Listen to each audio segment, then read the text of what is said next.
It was the moment that shocked the world. Take a look at what happened. America plunged into chaos after shots fired at former President Donald Trump. An assassination attempt on a former president in a toxic and dangerous political environment. Donald Trump has survived an assassination attempt at a rally in Pennsylvania. But how did this happen? I have tried to get a hold of Donald. He's with his doctors.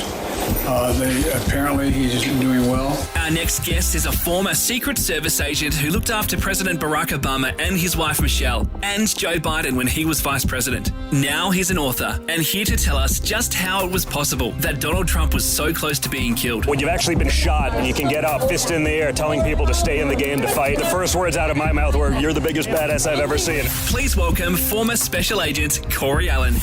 Corey, thank you so much for your time. How did you feel when you saw the Donald Trump news over the weekend?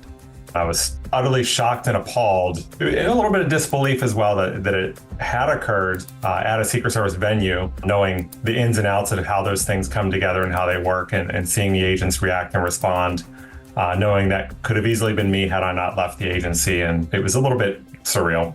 So, Corey, can you talk to that point? Because I guess a lot of commentary online is people are saying you would think the Secret Service would have had the roof covered, but then the guy was on the roof. So how would that have happened?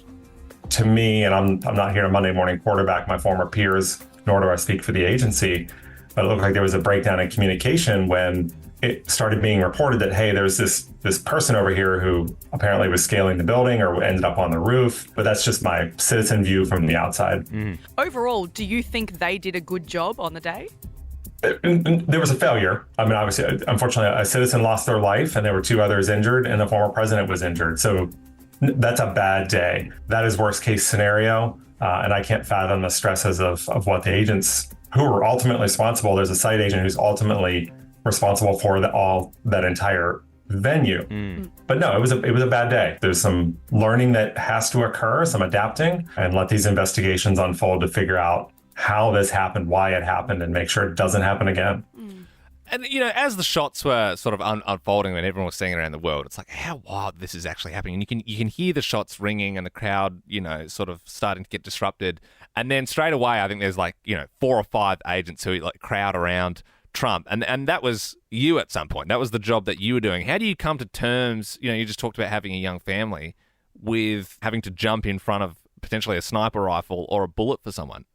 I mean, we're just trained to do that. There's no time to think. You react and you respond immediately. You have to. It's what you're expected to do. And if you can't do that, you need to get out. Because the moment you hesitate, somebody else gets hurt.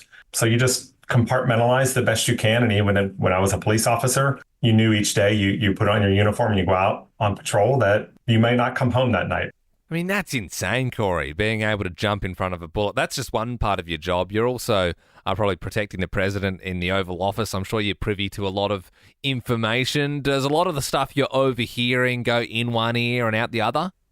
It honestly does go in one ear and out the other. And right. Whether, I've had to drive from DC to New York, driving the limo. And of course, they're in the back of the limo with you. And this conversation's going, you just tune it out because it didn't matter. It's not like I could ever talk about it anyway. So why waste my energy when I need to be paying attention to everything else that's going on around you? Does that make it hard if you've had a long day of being a Secret Service agent, you come home to your partner and you just can't talk about your day at all? Well, you can ask all you want, but I'm not going to say anything. Yeah, of course. Yeah, you don't have any work goss to bring back home.